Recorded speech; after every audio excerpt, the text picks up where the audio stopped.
queridos irmãos e irmãs que nos acompanham neste grupo de reflexão bíblica São Jerônimo. Sejam todos bem-vindos e bem-vindas neste dia 7 de junho, terça-feira da 10ª semana do Tempo Comum. Nós queremos refletir um pouco no Evangelho que a liturgia nos propõe no dia de hoje, a saber, o texto de Mateus, no capítulo 5, versículos 13 a 16. Antes de mais nada, vale a pena observarmos que estamos no discurso inaugural de Jesus, chamado muitas vezes de Sermão da Montanha, o primeiro discurso no qual Jesus apresenta uma espécie de síntese da praxis discipular em vista do reino dos céus. O discípulo é chamado a viver em conformidade com a nova lei que é proposta por Jesus, a fim de vivenciar de fato o reino dos céus e testemunhá-lo aos demais. Em vista disso, Jesus lança propostas que conduzam os discípulos sempre ao outro, propostas de abertura e de inserção na vida da comunidade. Exatamente o que nós encontramos no Evangelho de hoje, capítulo 5, versículos 13 a 16, tratam-se de duas metáforas aplicadas ao discípulo do reino. A metáfora do sal e da luz. O próprio Jesus Cristo atribui a seus discípulos essas duas realidades. Vós sois o sal da terra, vós sois a luz do mundo. Assim, Jesus atribui a seus ouvintes, a seus seguidores, essas duas características específicas. Porém, ele traz essas realidades sempre em relação a outros. De fato, o sal não tem sabor para si mesmo. A essência principal do sal, ou melhor, a sua utilidade principal, nessa perspectiva, é dar sabor para que outros o experimentem, para que outros aproveitem aquilo que lhe é peculiar. Da mesma forma, a luz não serve para si mesma, mas ela busca iluminar para outros. E nesse sentido, a vida do discípulo deve ser uma constante abertura aos demais.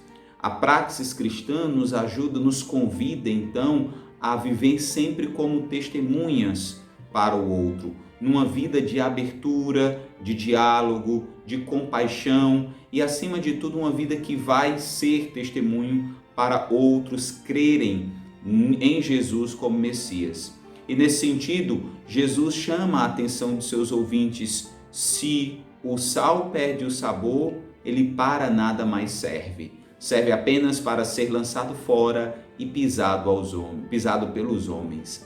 Assim também é o discípulo do reino que não se abre aos demais. O discípulo que vive fechado, em si mesmado, trancado aos demais, não vivencia de fato aquilo que é próprio do reino de Deus, a abertura aos demais, a compaixão, o amor ao próximo. O egoísmo, o individualismo são então realidades que se opõem radicalmente ao ser discípulo de Jesus. O discipulado cristão deve ser feito numa perspectiva excêntrica, de ir ao encontro do outro, ou na linguagem que o Papa Francisco tanto nos tem trazido, uma igreja que se faz em saída, que não se fecha nos seus próprios muros, mas que vai ao encontro do outro. Da mesma forma, é a realidade da luz. Ela não serve apenas para si mesma, mas com o objetivo de iluminar e de facilitar a vida dos demais. Assim também é a vida do discípulo, deve ser aquele que ilumina a caminhada dos outros. Portanto, qualquer cristianismo que se fecha em si mesmo, que se engessa nas suas particularidades, anda não na linha de Jesus Cristo, mas muitas vezes em egoísmos, em individualismos, em experiências que não são verdadeiramente cristãs.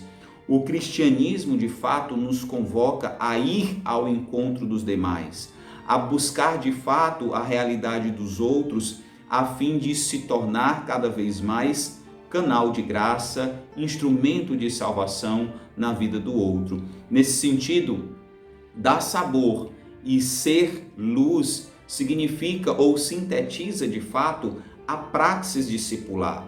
O discípulo é aquele que dá sabor ao mundo e que ilumina o mundo através de suas boas obras. A vivência do Evangelho nos convida então a dar sabor, a dar luz a esse mundo de hoje, a iluminar, a inserir sabor nesta sociedade de hoje. E de modo muito claro, o que nós podemos fazer para que isso aconteça é o nosso testemunho, a nossa vivência do Evangelho. Ainda o Sermão da Montanha traz para nós um texto muito valioso chamado Regra de Ouro, segundo a qual tudo aquilo que o discípulo quiser para si, ele deve fazer para o outro.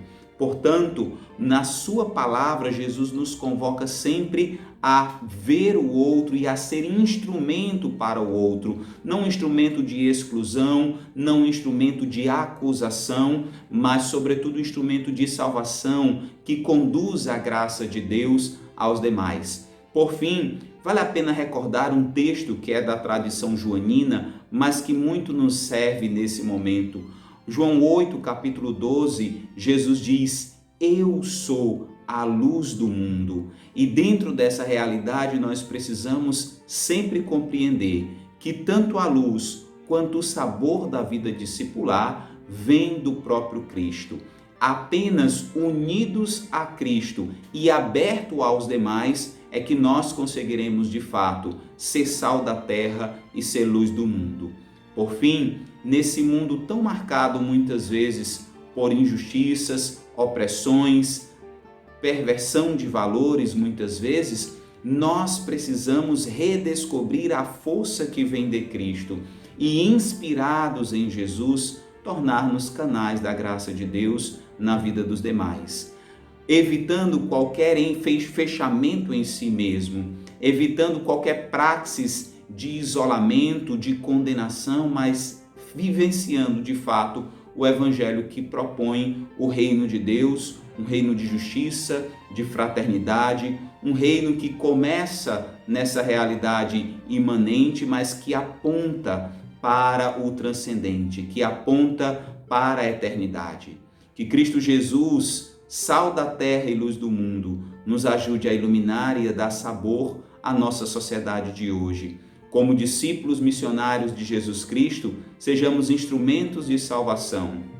Tenhamos a praxis da abertura e do diálogo, a fim de que o nosso cristianismo conduza mais e mais pessoas à realidade, à vivência do amor, da fraternidade, da justiça e da paz. Que Deus nosso Senhor nos abençoe e nos conduza com sabedoria no seu discipulado, na sua caminhada rumo à eternidade.